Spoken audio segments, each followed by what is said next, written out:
All right, President Trump's anti-poverty initiative, which is meant to break the cycle of poverty, now coming under fire. The notorious so-called Southern Poverty Law Center labeling the program as, quote, heartless, saying Trump's executive order on work requirements punishes low-income people for being poor. But there is also praise for the president. Our next guest writing in a new op-ed, quote, the point has often been made that the greatest charitable gesture is teaching those in need to help themselves. This principle defies the president's reform to our anti-poverty programs and spending. Star Parker is the founder and president of the Center for Urban Renewal and Education, and she joins us now. So thanks for being here, Star. You see how it was characterized by the Southern Poverty Law Center. What is the real goal of what the president's trying to do to address poverty?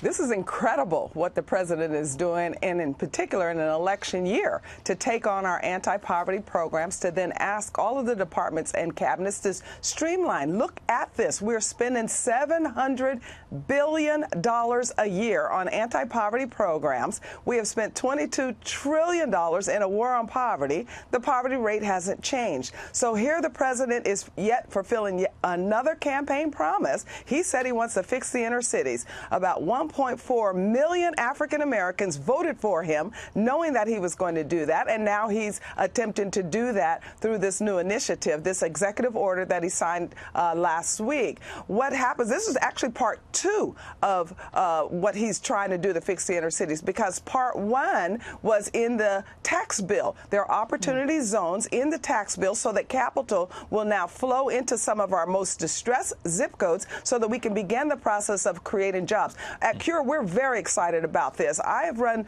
this policy institute here in Washington, D.C. that works on welfare reform and all related issues. We believe in market-based solutions to fight poverty. And what this initiative is doing out of the White House is allowing an opportunity for those of us that are really concerned about the least of these, those that are really in distress. It gives us the opportunity to find out, first of all, where they are, and then help them, and help them help themselves. So I'm very excited that the president is fulfilling this campaign promise. Well, Star, you can hear the passion in your voice. And this is something that is so close to home for you because you understand what it's like to live on welfare. And when you were much younger, you experienced this firsthand. How has that impacted the way you think about this today?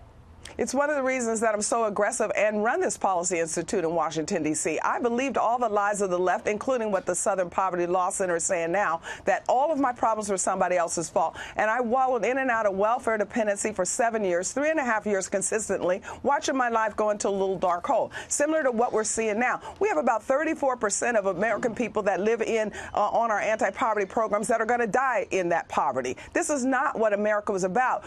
America, and what makes us so exceptional and beautiful, is if you're born poor, you don't have to die poor. But what we've done in our welfare policies is stop that momentum. And so we have to go back in and make sure that people understand that they can control them lives, that they too have something to contribute, and our policies and our programs are standing in the way of that. Very well said, Star Parker. You're talking about promoting opportunity and economic mobility, not dependency. That's the goal of this effort as well. Really appreciate you being with us this morning. Thank you. Star, good to see you this morning. Thanks so much. Thank you.